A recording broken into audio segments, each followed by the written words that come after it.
Ке згаснат ли општинските фенери ако владата не им помогне на градоначалниците во подмирување на наталожените долгови и дали треба да им се помогне?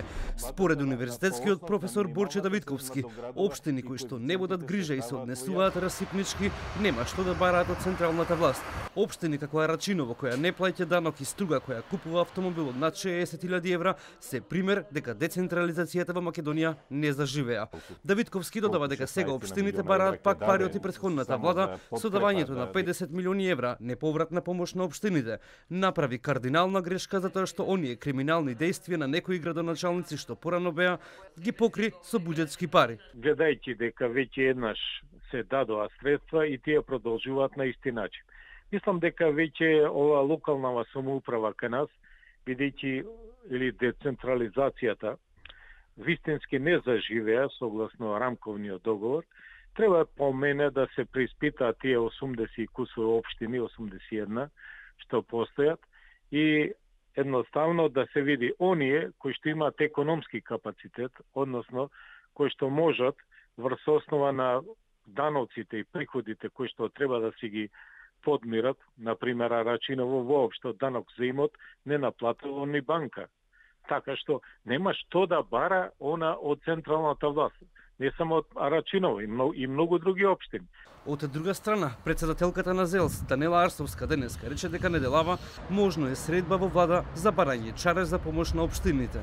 Не верувам дека постои некој во Македонија кој што сака да бидеме доведени во таква ситуација, да граѓаните ниту можат основните своји функции да си ги обавуваат во локалната самоуправа, ниту пак локалната самоуправа да не може да функционира.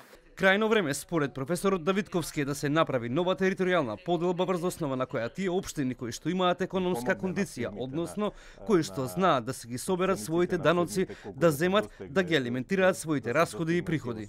Јас би се вратил на оној стариот модел кој што беше пред воведување на локалната самоуправа на 3-4 општини, кои што и денеска постојат, али има и многу така наречени сега рурални општини, и тој модел по мене е подобар и би вовел двостепена локална самоуправа.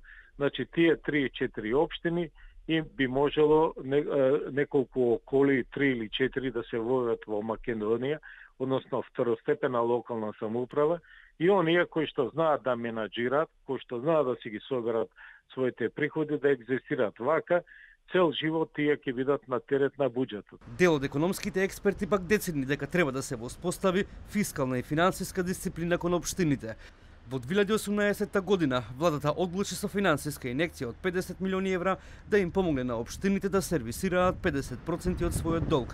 Дали владата ќе го повтори истиот шекор за да спакува нов финансиски пакет за помош на општините или граѓаните, ќе дочекаат да згаснат општинските фенери.